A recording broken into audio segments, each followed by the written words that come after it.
For over 3,000 years, the Galactic Military Academy had trusted one machine above all others. The aptitude scanner.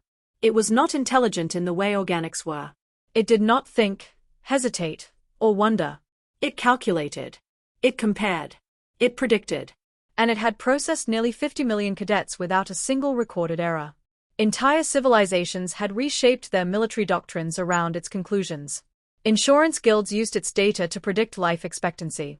Defense corporations bid trillions of credits based on its classifications. The scanner did not decide futures. It revealed them. Senior Enrollment Officer Blix Sedravin had witnessed the process so many times that it barely registered anymore. Cadets stepped forward. The machine hummed. A designation appeared. Everyone moved on. A Veltarian warrior. Planetary assault specialist. An Aquilari navigator. Deep space operations. Predictable. Comforting. Then the humans stepped onto the platform. Blix barely looked up. Humans were new to the galactic community. Recently uplifted. Mildly resilient. Adequate combat aptitude. Nothing exceptional. The scanner activated. For 3 seconds, nothing happened. Then the display changed. Not a classification. A warning. The word filled the screen in letters so large they seemed to shout. Deathworlder. Blix's 4 eyes widened. His secondary heart missed a beat. His coffee mug slipped from his grasp and shattered on the floor. That classification wasn't supposed to exist anymore. The human, Finn Murdoch, tilted his head. Is something wrong? It beeped for everyone else. Blix swallowed. Step off the platform. The incident was buried in bureaucracy within the hour. Flagged, sealed, forgotten. Or so Blix desperately hoped. Humans, after all, seemed normal enough. Until survival training began. Professor Valdish Thornwick had taught dangerous flora recognition for nearly 5 decades. She had lectured soldiers who'd fought biowars and explorers who'd lost limbs to alien ecosystems. Her voice had never once shaken. Until Finn Murdoch raised his hand. The lesson focused on the crimson dagger leaf, a plant so toxic that even airborne exposure could cause organ failure. Maintain a minimum 10-meter distance, Thornwick instructed. Under no circumstances should direct contact. Oh, we had those back home, Finn said cheerfully. The classroom froze. We called them Monday salads, he continued. My sister dared me to eat one raw. Mom made pesto. Before anyone could stop him, Finn vaulted the desks, opened the containment case, plucked a leaf, and bit into it. Silence. 2 cadets fainted. 1 Aquilari molted in shock. Professor Thornwick made a noise somewhere between a scream and a prayer. Finn chewed thoughtfully. Needs salt. Medics arrived to find Finn in perfect health, and the professor being treated for severe shock. That night, the Academy's supreme librarian, Nexus Code Hawk, received an urgent research request. Earth. Deathworlders. He hadn't felt that excited in centuries. The archives told a story the galaxy had tried to forget. Deathworlders were not merely dangerous species. They were adaptive survivors, beings forged on planets where nature itself waged constant war. Predators, poisons, disasters, scarcity. Most Deathworlders had been exterminated. The rest had been relocated. One entry, dated over 3,000 years earlier, confirmed it. Council resolution. Deathworlder species deemed too costly to destroy. Relocate to hostile quarantine world. Expected extinction within 1 generation. Planet designation, Earth. Nexus tentacles trembled. Earth wasn't a mistake. It was a death sentence the galaxy assumed had worked. Except it hadn't. Finn discovered the truth by accident. Assigned a presentation on extinct warrior species, he found the Deathworlder files buried in restricted archives. He read about the vote. The exile. The expectation of extinction. Then he read Earth's environmental data. Predators.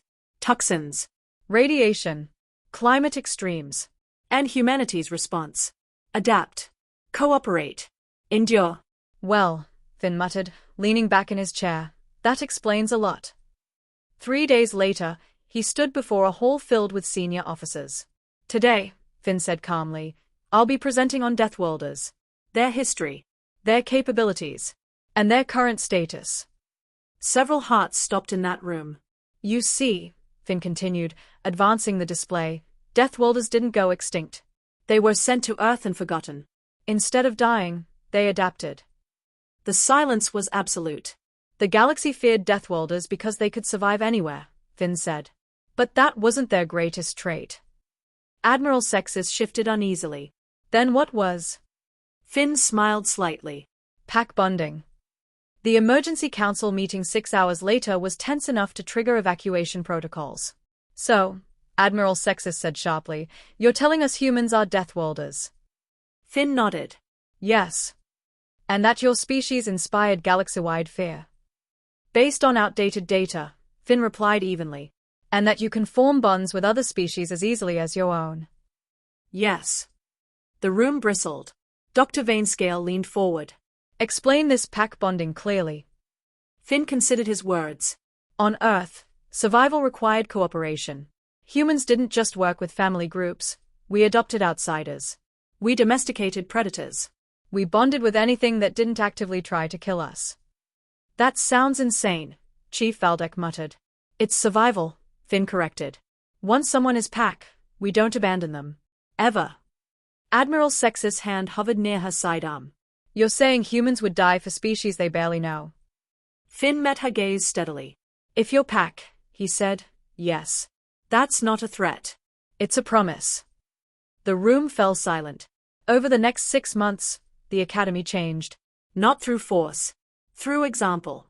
When a Zephyrian cadet collapsed during endurance training, Finn carried him 3 kilometers while administering first aid.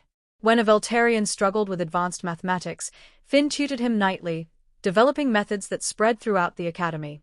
When a tactical simulation proved unwinnable, Finn asked a simple question. What if winning isn't the goal? What if survival is? They achieved the highest score in Academy history. Dr. Vainscale documented the results with growing amazement. It's not biological, she reported. It's psychological.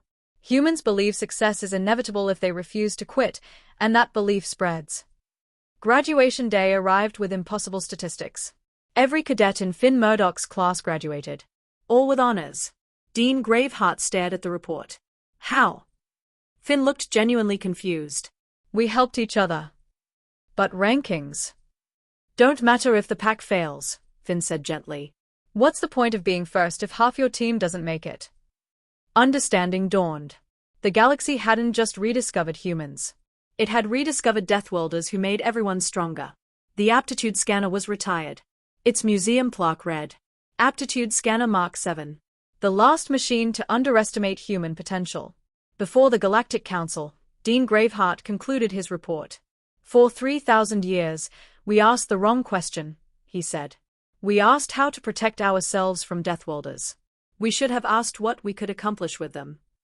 The vote was unanimous. Earth's coordinates were unlocked. Contact protocols established. A new classification added to the registry. Species, human. Primary trait, pack bonding. If ally, survival probability increases exponentially. If enemy, do not become pack. Finn Murdoch received his commission as humanity's first galactic liaison. As he packed his quarters, a message arrived from Earth. His sister's reply was short. So we're the scary ones. Come home soon.